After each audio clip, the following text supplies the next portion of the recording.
Pakistan cricket board ने Pakistan ODI team का नया कप्तान मुकर्रर किया है शहीन शाह अफरीदी को। मोहम्मद रिजवान को कप्तानी से हटा दिया है। महज 20 मैचेस में वनडे में उन्होंने कप्तानी की है। 2 बड़ी सीरीज उन्होंने जीती, जिसमें से एक ऑस्ट्रेलिया में थी और दूसरी साउथ अफ्रीका में थी। 5 टी20 मैचेस उन्होंने एज ए कैप्टन खेले थे, तो उनको टी20 से हटाया गया था। और शहीन अफरीदी, जिनको अब वनडे का कप्तान बनाया गया है, इससे पहले उनको 5 टी20 की कप्तानी के बाद हटा दिया गया था। अभी भी पाकिस्तान क्रिकेट बोर्ड ने कोई टाइम पीरियड नहीं दिया कि शहीन अफरीदी कब तक कप्तान हैं।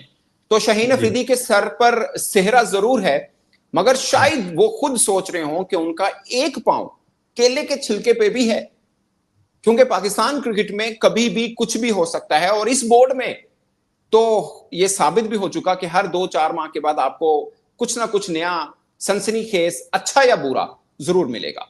और ये आपके सामने पेश खिदमत है। वो एक मुहावरा है ना, जिसे मैं अक्सर कोट करता हूं कि नानी ने खसम किता बुरा किता करके छड़िया और बुरा किता। यही क्रिकेट बोर्ड कह रहा था कि शहीन अफरीदी तो कप्तान नहीं बन सकते ना। क्यों नहीं बन सकते?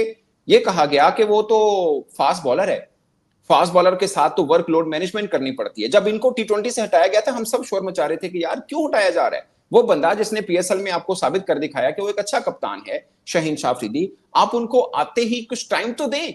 आपने आते ही अभी क्रिकेट बोर्ड पे तख्ती नहीं लगी थी चेयरमैन पीसीबी की, मगर पहला फैसला ये हुआ था कि शहीन को कप्तानी से हटा देना है, और हटा दिया गया। और हम हैरान थे कि सिर्फ 5 मैचेस में आपने कैसे ये जांच लिया कि शहीन अच्छा कप्तान नहीं, और कैसे आप हटा सकते हैं। तो लॉजिक ये दिया गया कि नहीं, बात मैचेस की नहीं है, बात ये है कि फास्ट बॉलर है, फास्ट बॉलर कब तक कर सकता है। वो सारे मैच तो नहीं खेलेगा, वो टी20 के सारे मैच नहीं खेलेगा, मगर वनडे का खेल सकता है इस क्रिकेट बोर्ड की नजर में। यानी वो टी20 के लिए फास्ट बॉलर कप्तान नहीं हो सकता, वनडे के लिए हो सकता है।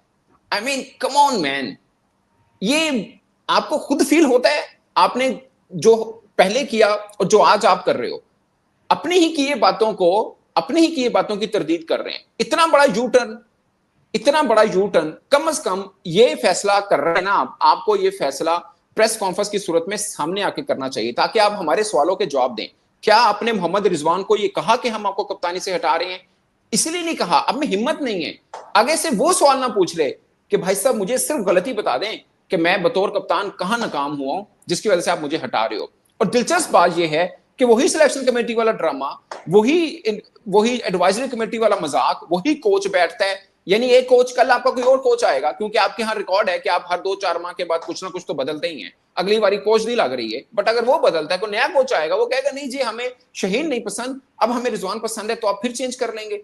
अभी अब हमारे हमसाये बोर्ड में चेंज हुआ है, उनका सरबराह चेंज हुआ क्रिकेट बोर्ड का। क्या शुमन गिल चेंज हुआ? क्या सूर्य कुमार यादव चेंज हुआ? क्या गौतम गंभीर चेंज हुआ? क्या अजीत अगरकर चेंज हुआ? यह मजाक सिर्फ पाकिस्तान क्रिकेट में होता है, जिसमें एक साहब आता है, वो चाहता है कि मैं जो फैसला करूं वो ठीक माना जाए और समझा जाए, वो ठीक हो या ना हो। और रिकॉर्ड ये बताता है कि बहुत बुरे फैसले हैं।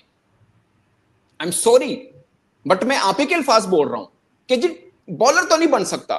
मैं मान के चल लेता हूं कि एक चेयरमैन को क्रिकेट का पता होना बहुत जरूरी नहीं। वैसे ये भी एक अजीब किस्म का ना हमारे दिमाग में घुसाया हुआ है। आपको पता है भारत के अंदर, शेख साहब क्या पता है आपको? पता है भारत के अंदर क्या है?